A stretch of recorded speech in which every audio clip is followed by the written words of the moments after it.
Today on Indie Gamer TV, explore the forges abandoned by the dwarves in the action RPG Balrog. Then we explore a great atmospheric MMO, Zombie World, with help from our friends in Dead Frontier 2. At the end of the show, we'll set off on an epic journey, attempting to reclaim the lost memory of our protagonist, Ash, in Primordials Fireborn. Plus, an interview with the developers behind Primordials Fireborn. All of this is coming up right now. And here's your host, Jeff Porter. Hey everybody, welcome back to another episode of Indie Gamer TV, the show where we help shine a spotlight on some of the finest independent game developers from all around the world. I am your host, Jeff Porter. Now, as always, after the show, maybe, would be better. Go over to indiegamermag.com right now, pick up a digital subscription for a year of only $19.99. $19.99 for an entire year.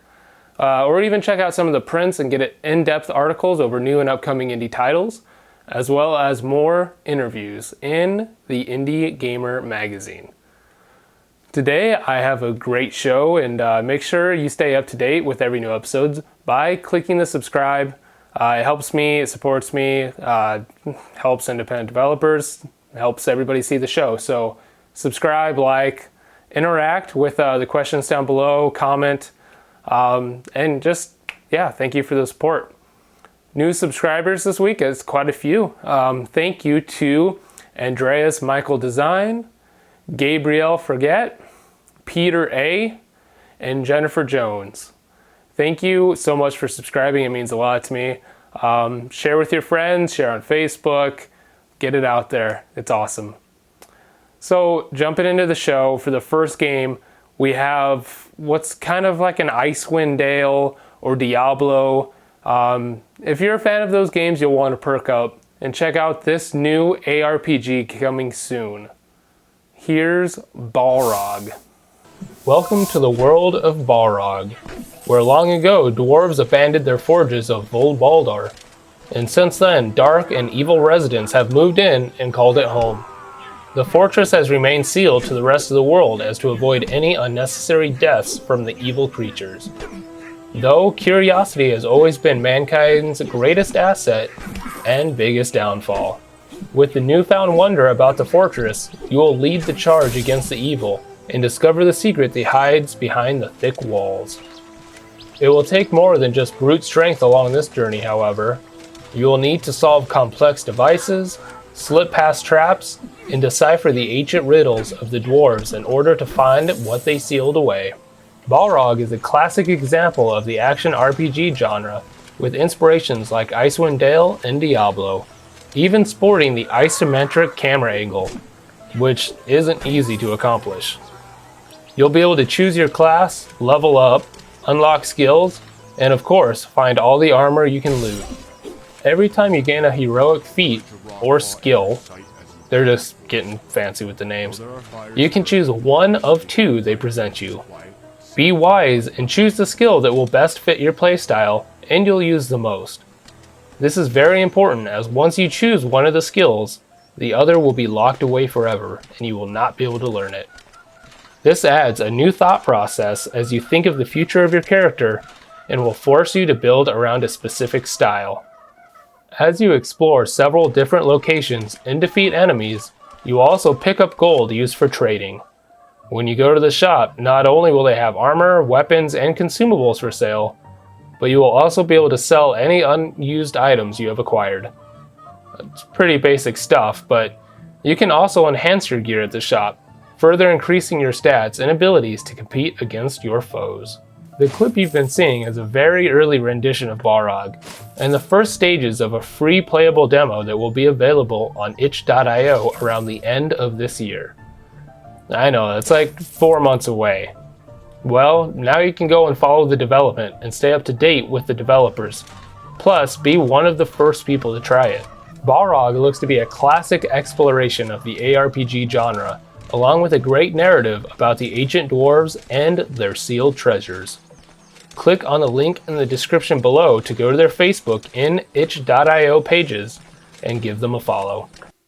I'm personally a big fan of the action RPG genre, as I grew up playing the original Diablo. The original. Before 2. Before the expansions. Before 3. Way before 3. Since then, I've been treated to titles like Path of Exile, and the future of the action RPG genre looks great. Now, isometric may be one of the hardest looks to nail, but Balrog is keeping faithful.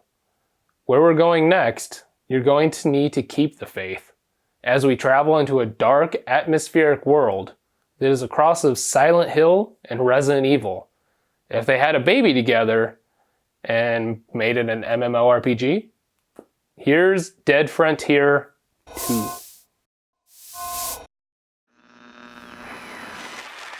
2016, 6 began human drug trials of serotonin 3, an alleged cancer. There's no hope for us. Help will come, right?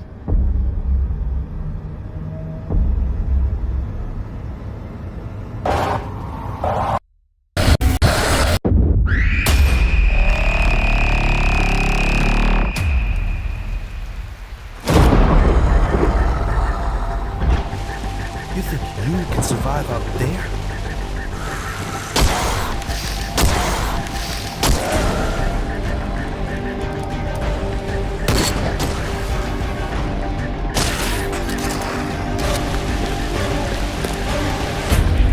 Tell me, what's the use? There's nothing left.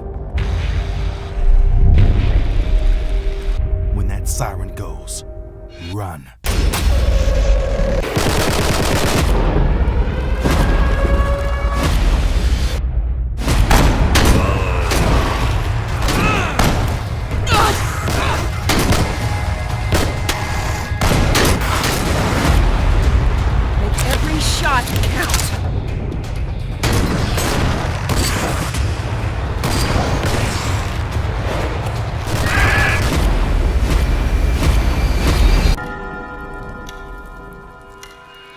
We've run out of time! Shit, don't open that door!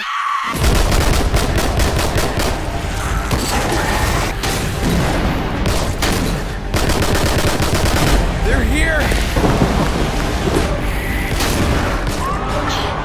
There must be a way out. It's not safe here. Now stay away from us!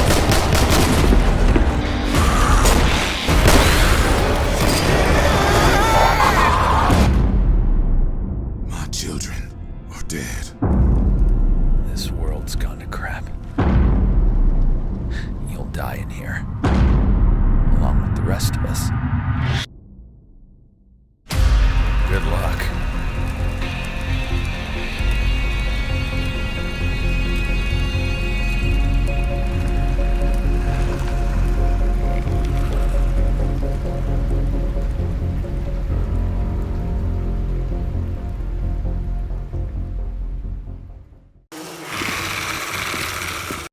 You may have played Dead Frontier 1 already, and that's a fantastic title. But Dead Frontier 2 takes it up a notch in graphics, setting, and a terrifying third-person view. I'll be upfront about Dead Frontier 2 right now. I am a huge fan of this game. It has a ton to offer, and the atmosphere, like I said at the top of the show, is a unique mix of Silent Hill and Resident Evil. It's foggy and dark and scary as hell, combined into a one-of-a-kind MMO experience. It boasts a ton of great features and is a blast to play with other people. There's so much to get to about this game that I don't know where to start. I kind of just want to quit doing the show right now and go play. Alright, I won't, but I guess let's begin with the survival aspects. As many of you know, I am a survival genre junkie, and there's plenty of it here. You have to keep your player alive, not only with their health points, but also thirst and hunger levels. While the survival aspects aren't a giant factor in Dead Frontier, they are still prevalent and must be maintained. Find chips, water, energy drinks, and more as you scavenge for survival. Work together or alone as you accept several missions, explore buildings like stores, police departments, and abandoned apartments. Help survivors you encounter, or leave them alone to partake in their own demise. Scavenge for resources and equipment like medical supplies, weapons, clothing, and food. Everything has value in this zombie-filled world, so don't get too picky. Once you make it out alive, take your supplies to a safe zone and begin bargaining with other players in a realistic, player-driven economy. Sell your extra supplies at market value to other survivors, or undercut the competition and make a quick buck. As you complete missions and slay the undead, you will gain experience and level up, unlocking skills ranging from increased health to weapon speed and more. There is a wide variety of skills to choose from, and you may choose one each level. Along with skills, you will also be able to prestige once you get to level 30. Once you prestige, your level and skills will reset back to 1, but you will also be able to gain another skill. This will be valuable in endgame, and you may want to think about it before prestiging. If you don't know about Dead Frontier 2 yet, I'm going to start with the good news. The good news is the servers are going to stay up, and small updates are still going to be pushed out so as to keep the incredible game alive and playable. What is odd about it is the developers basically going to stop working on it, instead going back to focus on Dead Frontier 1. In a blog post by the developer, it states, quote, "To cut a long story short, as much as it pains me to admit, the truth is that Dead Frontier 2 is a failure, will never be finished, and it's quite unlikely there will be any further updates." End quote. This was the beginning of a many-paragraph post detailing the excruciating development process of one man and not being able to keep up with player demands. He goes on to say that he developed physical anxiety symptoms and had to step away from the project. I really wanted to reach out to the developer and hopefully talk to him and hear his story. I think it would be beneficial for gamers to hear and realize the insane amounts of pressure communities put on developers. Ultimately, I couldn't reach him, as all forms of communication around social media and email weren't connected. If you know the developer or how to reach him, I would really love the link. In the meantime, let's help show them how awesome Dead Frontier is and enjoy this amazing product developed by one man. Use the link below to download and play Dead Frontier for free. I really hope I can establish some communication with the Dead Frontier 2 developer and share his story. The Dead Frontier games are both amazing and have a large following online, even with a fan group on Facebook with almost 4,000 members. I've been playing Dead Frontier 2 the last week and have had a blast. I hope that it is something that will be brought back and finished. The developer's done a great job, and I really hope that maybe he'll pick it back up. For our last game of the show though, we're going to attempt to help Ash recover his lost memories and learn to control his newfound abilities in Primordials Fireborn. So far. Adventure into the beautiful world of Iredell, covered in lush forests and greenery. This is the landscape our adventure will take place in as we attempt to recover lost memories of our protagonist, Ash. Primordials Fireborn, aside from being cool to say, is a third-person combat platforming game with a focus of rich storytelling. According to Toy Box Game Studios' website, here is the story of Primordials Fireborn. Ash is part of a rare race, rarely seen in Iredell. He has a strong sense of intuition, bravery, and compassion, but he can also be stubborn and impulsive. His warm heart can turn destructive and hostile when in the midst of battle. Wow, those are A trained combatant, his enemies fall quickly as he exploits their weaknesses with an array of powerful abilities and techniques.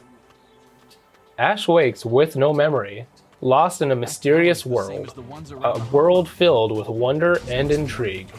Flora is luscious and fauna run rampant, inhabiting this beautiful but dangerous world. Ash is soon ambushed by hostile reptilian creatures and despite his best efforts to escape, he faints from exhaustion while ominous shadows begin to surround him. Ash wakes to find himself incarcerated by his reptilian pursuers. He attempts to escape and accidentally burns down his prison cell in the process. The power to wield fire has awoken within him. Worried about his hidden power, his captors introduce Ash to their leader, Eldar. Eldar tells Ash about his people, the Dread, their ancestry, and their life inside the Hollow. Eventually, Eldar reveals to Ash that there are other beings like him, and if he hopes to learn of his past, he must find them. Use your newfound fire abilities to defeat your enemies. Along with your spells, you have a trusty melee weapon to smack enemies in the face. Primordials Fireborn seems to have a lock-on feature for combat, making it simple to hurl fireballs at enemies without risk of missing. While along your journey, periodically a deep and raging roar will echo across the valleys of Iridil and shake your screen. Something ominous, frightening, and gigantic is lurking in the caves. Could this be what you've been searching for? Navigate through the surrounding area by swinging on vines, jumping across rock structures, and climbing the side of mountains that have roots growing out of them. This is a classic platformer, and you will need your new fire abilities, for instance, to jump up high into the air to reach mountain ledges. Primordials Fireborn has a lot going for it, even in the early stages of pre-alpha. Personally, it reminds me a lot of the PlayStation 1 era platformers, like Tomb Raider, Croc, and Spyro. And I love to see single-player games still thrive in the online market of today. Deep storytelling and seamless mechanics are the cornerstones for any game in any genre, and I'm excited to see the future of Primordials Fireborn. Before we close out the show today, I have Tyson of Toy Box Game Studios here to answer some questions about their developing title, Primordials Fireborn. Hey, thank you so much for coming on the show. It's a pleasure to have you. I'm really excited to hear more about Primordials Fireborn. I just want to keep saying it. Primordials Fireborn. Primordials. Anyway, all right, let's get into the interview. Hey, Tyson, what's going on? Thank you so much for being part of the show, and kind of a last minute thing. Thank you so much for joining me. Wonderful. Okay, cool. All right, so as we follow Ash through Primordials Fireborn, is there a progression system for his spells or abilities? So in Fireborn, we don't have, I guess, like how you'd say, like RPG elements, if that makes sense. So Ash is our main character, he does progressively get better as you progress through the game, but it's based on the story beats, not on player choice, if that makes sense. So as the player makes their way through the game, you'll encounter moments within the story which naturally makes Ash more powerful as you move through the game and stuff like that. What are some of the inspirations behind Primordials Fireborn? So for us, it actually kind of started off with how we decided we wanted to form our company. So me and a bunch of friends were fresh out of uni. We'd worked on our major project at university, and we knew that we really enjoyed that. So we wanted to come together and work on a project together that naturally formed the company and stuff like that.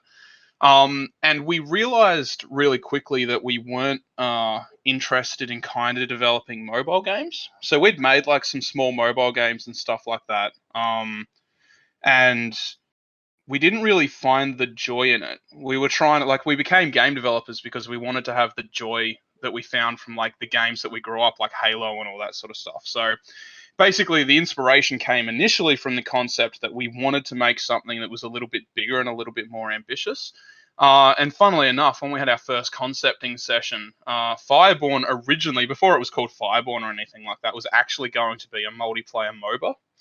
So we're big fans of like Dota 2 and different games like that. And we quickly realized that was way out of scope because we didn't have the technical skills necessary to be able to have like proper networking and stuff. But yeah, so anyway, that was kind of led to that. And we knew we were like heavily inspired by games like Fable, God of War, just storytelling games mainly, and also like the old school platformers that we grew up with, like Banjo-Kazooie. And when you kind of mix, Banjo-Kazooie and Fable and I guess Elder Scrolls and all of that sort of into a singular, game experience, that's where we got the idea for Fireborn.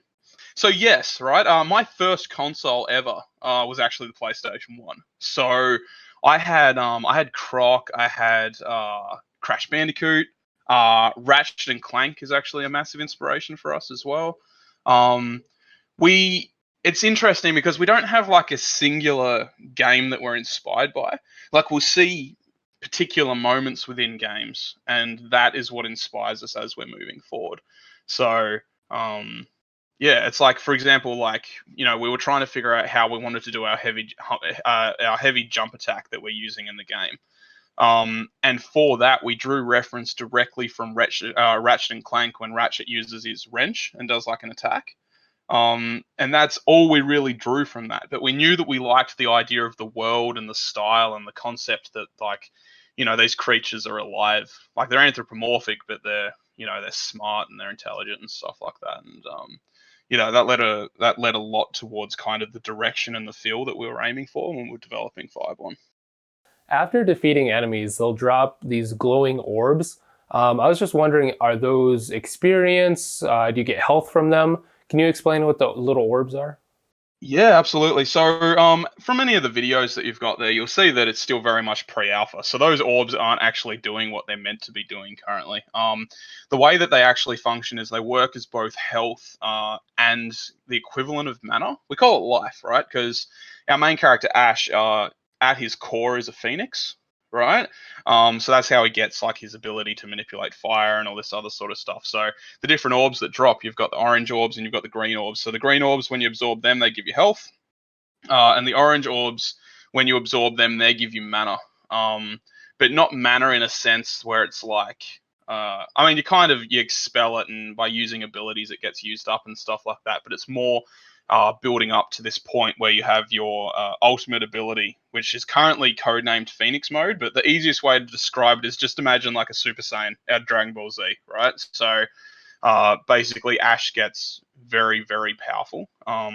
And a big part of that is not only the fact that he becomes powerful, but you don't have to activate it straight away. Instead, you can use it as like an ability to respawn there on the spot. So for us, we were delving into the idea that death isn't the end, especially when working with the Phoenix, right? And it's interesting because not only does it kind of provide a second life, but there's this cool balance that you have to work with about, okay, so do I, accept this massive burst of power that I'm potentially going to get, or do I save it and use it as an opportunity to come back if something bad happens?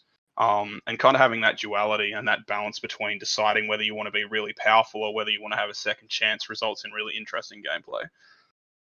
Can you tell us a little bit maybe about the future of the title and full release, and if it's going to be a console port?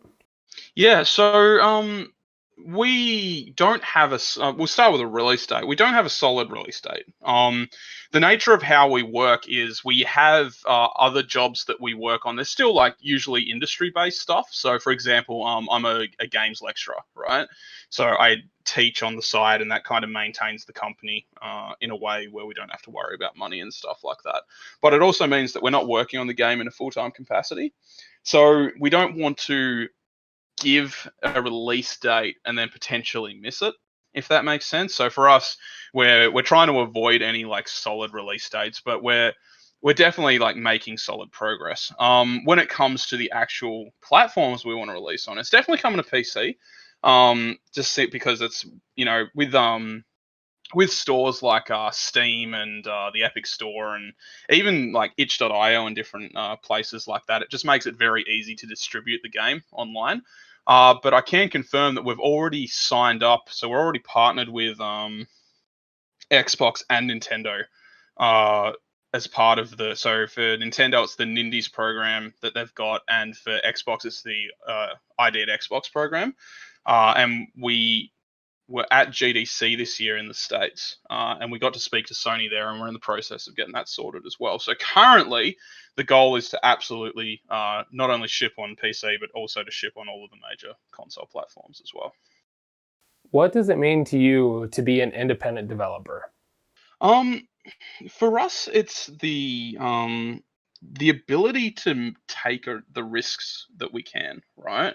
So the we knew that we wanted to make the kind of games that inspired us, but we also knew we wanted to do that in a way that was arguably risky. In a AAA capacity, we wouldn't have had the opportunity to make this game because it would have been considered too much of a risk, uh, potentially too ambitious or too out of scope for like the actual abilities of the team and stuff. And even though we know deep down that we're perfectly capable of doing that, when you're talking things from a financial perspective, and unfortunately, when you look at a lot of AAA, it's not all AAA, but when you look at a lot of AAA studios and stuff, the bottom line is a major factor, right?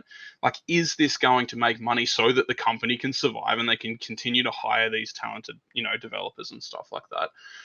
Whereas as an indie team, we don't need to really worry about that, and we can come together and we can be like, this would be a really cool idea. Let's add it to the game. And it's not about going through some meticulous process of making sure that it's going to work for every single person, right? It's just because it's purely that something that interests us. And I think that's what a lot of independent developers like. That's what attracts indie development to a lot of people, is the idea that you've kind of got that creative freedom, right?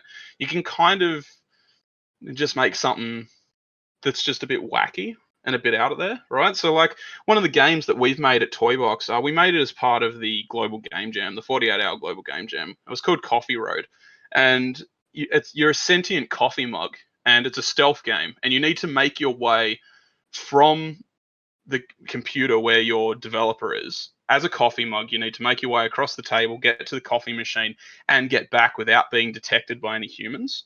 And it's a ludicrous concept, you know what I mean? Like, it's just a ridiculous concept. And it's something that, I just don't think would ever fly in a AAA sense, right? Because it is just so off the ball, like off the wall crazy. But as indies, we can make something like that, and it's hilarious. Like, the game actually got like a ton of traction in South Korea, of all places, and all this other sort of stuff, because it is just such an oddity. You know what I mean? And like, the whole game can be finished in like 5 minutes, but in those 5 minutes, people were really, really having a good time at the idea of this. You're this cartoony, like I'm talking like Walt Disney level animation, cartoony sort of mug that has feet that pop out and it runs across the table, and then when you get detected, you need to stop. It's absolute insanity, but at the same time, it was so much fun to make from a creative perspective because there was no rules. It was purely just because we could be creative that we made something like that. And while Primordials Fireborn is definitely meant to be more of a commercial product than Coffee Road was, we still have those liberties where we're able to do things that you wouldn't normally be able to do, or is a bit odd. So some exclusive content for you, just because I like talking about it. So as part of Fireborn, we like making Easter eggs, right? And we like making references and stuff like that. And we have a character who's an anthropomorphic raccoon that's in a prison, right? And we called him Racket, which is a parody of Rocket Raccoon out of Marvel, right? But the funny part of this, and the thing that's kind of beautiful about what we can do as indies and kind of just the silly stuff we can get away with, is he's got a pot plant in his prison, which he calls Root, right? And this guy is in prison because everyone thinks that he's crazy because he's absolutely convinced that his pot plant is alive, right? But the joke is, every single time you go back to see him, the pot plant is somewhere else in the prison. Like, and he couldn't have possibly put it there himself. So we're trying to like make the players start to go a little bit crazy as well. Be like, is this pot plant actually alive? Or like, what's going on here, sort of thing? Like, what is it about this guy that's so crazy? When in of itself, it's just purely a joke, right? Like, we're just doing it for fun. And that's beautiful, right? Like, I love that about indie development. All right, thank you so much again, Tyson. It was a pleasure having you and hearing more about your guys' new title. I'm looking forward to seeing it. Well, I hope you guys enjoyed this week's episode of Indie Gamer TV. Please check out the game links in the description below, as well as comment and interact with other players and gamers down below, answer some of the questions that were popped up, and let me know what you guys think of the show. Check back next week for another episode full of great indie titles, developer interviews, and as always, thank you for watching Indie Gamer TV.